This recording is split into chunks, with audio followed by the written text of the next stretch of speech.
అందరికీ నమస్కారం అండి. ఈసారి వీడియోలో అక్కినేని నాగేశ్వరరావు గారు, బి. సరోజాదేవి గారు జంటగా నటించిన చిత్రాల గురించి మాట్లాడుకుందాం. అక్కినేని నాగేశ్వరరావు గారు, సరోజాదేవి గారి జంట చాలా మంచి జంటగా చెప్పుకునేవారు. కానీ చూస్తే వీళ్ళిద్దరూ కలిసి నటించిన సినిమాలు మటుకు చాలా తక్కువ. మొత్తం 7 సినిమాలే ఉన్నాయన్నమాట.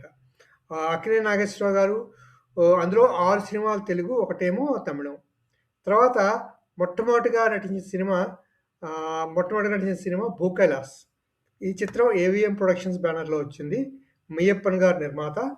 తర్వాత ఏమో కె. శంకర్ అనే ఆయనేమో దీనికి దర్శకుడు. తర్వాత ఆర్. సుదర్శనం, ఆర్. గోవర్ధన్ వాళ్ళిద్దరూ సంగీత దర్శకత్వం చేశారు. 'భూకైలాస్‌లో' రామారావు గారు రావణాసురుడిగా, అక్కినేని నాగేశ్వరరావు గారు నారదుడిగా నటించారు. అందులో బి. సరోజాదేవి గారు పార్వతిగా నటించారు. అక్కినేని నాగేశ్వరరావు గారు మా అక్కినేని నాగేశ్వరరావు గారు, రామారావు గారి పాత్రతో పాటు ఈ పాత్ర కూడా సినిమా అంతా కనిపిస్తూ ఉంటుందనమాట. అదండి విశేషం 'భూకైలాస్'. అంటే 'భూకైలాస్‌లో' సరోజాదేవి గారు ఎవరి పక్కన హీరోయిన్‌గా కాదు, ఒక ముఖ్య పాత్రలో నటించారని చెప్పుకోవాలి. ఆ తర్వాత 1959లో తమిళంలో 'కళ్యాణ పరిసు' అనే ఒక సినిమా వచ్చిందండి. ఈ సినిమా ప్రఖ్యాత తమిళ దర్శకుడు సివి శ్రీధర్ గారికి మొట్టమొదటి సినిమా. ఆయనే కథ, కథనం, తర్వాత దర్శకత్వం ఈ సినిమాకి చేశారు. వీనస్ పిక్చర్స్ బ్యానర్ మీద టి. గోవిందరాజన్ గారు నిర్మించారండి. సంగీతం ఏఎం రాజా గారు. తమిళంలో ఈ సినిమా సూపర్ డూపర్ హిట్. ముఖ్య పాత్రలు జమినీ గణేశన్ గారు, తర్వాత సరోజాదేవి గారు నటించారు. అక్కినేని నాగేశ్వరరావు గారు మరో ముఖ్య పాత్ర. తెలుగులో జగ్గయ్య గారు నటించిన పాత్రలో తమిళంలో అక్కినేని నాగేశ్వరరావు గారు కనిపిస్తారనమాట. అదండి తమిళ కళ్యాణ పరుసు విశేషాలు.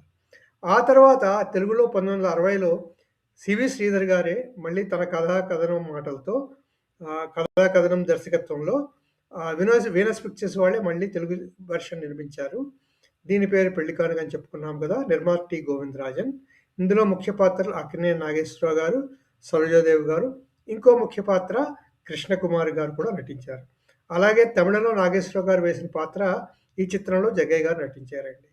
అదండి ఈ చిత్ర విశేషాలు. చిత్రానికి సంగీతం ఏఎం రాజా గారు ఈ చిత్రానికి కూడా. పాటలన్నీ చాలా బావుంటాయి సినిమాలో 'పెళ్లి కానుకలో'. 'వాడుక మరిచెదవేళ' తర్వాత ఇవన్నీ చాలా పాపులర్ అయిన పాటలు ఆ రోజుల్లోనే. పాటలన్నీ నాగేశ్వరరావు గారికి ఏఎం రాజా గారు పాడారు ఈ చిత్రంలో. అది కూడా ఒక విశేషం. తర్వాత 1963లో జయంతి పిక్చర్స్ బ్యానర్ మీద 'శ్రీ కృష్ణార్జున యుద్ధం' సినిమా వచ్చిందండి. జయంతి పిక్చర్స్ అంటే కేవీ రెడ్డి గారిది. కేవీ రెడ్డి గారే నిర్మాత, దర్శకుడు. అలాగే పెండ్యాల నాగేశ్వరరావు గారు సంగీత దర్శకుడండి ఈ చిత్రానికి. ఈ చిత్రంలో రామారావు గారు శ్రీకృష్ణుడిగా, అక్కినేని నాగేశ్వరరావు గారు అర్జునుడిగా, తర్వాతేమో సుభద్రగా సరోజాదేవి గారు నటించారు. ఈ సినిమా సూపర్ డూపర్ హిట్ అయింది ఆ రోజుల్లో అండి. 'పెళ్లి కానుక' సూపర్ డూపర్ హిట్టే. ఆ తర్వాత వచ్చిన సినిమా 1964లో జగపతి పిక్చర్స్ వారి 'ఆత్మబలం'. తర్వాత జగపతి పిక్చర్స్ విబి రాజేంద్ర ప్రసాద్ గారు నిర్మాత, మధుసూదన్ రావు గారేమో దర్శకుడు, పాటలేమో కెవి మహాదేవన్ గారు. ఈ సినిమా గురించి చెప్పనక్కర్లేదు. ఈ సినిమా అక్కినేని, సరోజాదేవి జోడీకి చాలా మంచి పేరు తెచ్చిన చిత్రం. ఎందుకంటే ఇందులో పాటలు 'చిటపట చినుకులు' పాట ఇందులోదే. చాలా ఫేమస్ పాటది. అదనమాటండి 'ఆత్మబలం'. 'ఆత్మబలం' కూడా హిట్ పిక్చర్‌గానే చెప్పుకోవాలి. ఆ తర్వాత 1964లో వచ్చిన చిత్రం విక్రమ్ ప్రొడక్షన్స్ బ్యానర్ మీద వచ్చిన 'అమరశిల్పి జక్కన్న'. 'అమరశిల్పి జక్కన్న' బిఎస్ రంగా గారు ఈ చిత్రానికి నిర్మాత, దర్శకుడు. తర్వాత సాలూరు రాజేశ్వరరావు గారు సంగీతం ఈ చిత్రానికి. ఈ చిత్రం కూడా బాగా ఆడింది ఆ రోజుల్లో అండి. ఇది విక్రమ్ ప్రొడక్షన్స్ మీద వచ్చిన చాలా మంచి చిత్రంగా చెప్పుకోవాలి. హర్నాథ్ గారు కూడా ఒక ముఖ్య పాత్ర. అక్కినేని, సరోజాదేవి గారి కుమారుడిగా నటిస్తారు ఈ చిత్రంలో. ఆ తర్వాత వచ్చిన చిత్రం 1967లో వచ్చిన లలితా శివజ్యోతి పిక్చర్స్ వారి 'రహస్యం'. ఈ చిత్రం అక్కినేని నాగేశ్వరరావు గారు, సరోజాదేవి గారు కలిసి నటించిన ఆఖరి చిత్రంగా చెప్పుకోవాలి. ఈ చిత్రం తర్వాత మళ్ళీ వారిద్దరూ ఏ చిత్రంలోని కలిసి నటించలేదు. అదండి. శంకర్ రెడ్డి గారు నిర్మాత 'రహస్యానికి'. వేదాంతం రాఘవయ్య గారు దర్శకుడు. తర్వాత ఘంటసాల గారు ఈ చిత్రానికి సంగీత దర్శకుడు. 'గిరిజా కళ్యాణం' పాట ఈ సినిమాలో చాలా చాలా ఫేమస్. కానీ సినిమా ఆడలేదు. 67లో అక్కినేని నాగేశ్వరరావు గారికి వచ్చిన ఫ్లాపుల్లో ఈ చిత్రానిగా ఒకటిగా చెప్పుకోవాలి. అవండి అక్కినేని నాగేశ్వరరావు గారు, సరోజాదేవి గారు కలిసి నటించిన చిత్ర విశేషాలు. అంటే మొత్తం 7 చిత్రాలు నటించారు. 6 తెలుగు, 1 తమిళం. అందులో 5 సద్దినోత్సవ చిత్రాలు. కళ్యాణపరసు, పెళ్లి కానుక, శ్రీకృష్ణార్జున యుద్ధం, ఆత్మబలం, అమరశిల్పి జక్కన్న. 2 రజతోత్సవ చిత్రాలు. కళ్యాణపరసు, తమిళం, పెళ్లి కానుక. ఇవండి ఈ చిత్ర విశేషాలు. ఇంకా చిత్ర విశేషాలే కాకుండా 100 రోజులు ఆడాయని చెప్పుకున్నాం కదా! అందులో 100 రోజులు ఆడిన పెళ్లి కానుక 16 సెంటర్స్‌లో 100 రోజులయింది.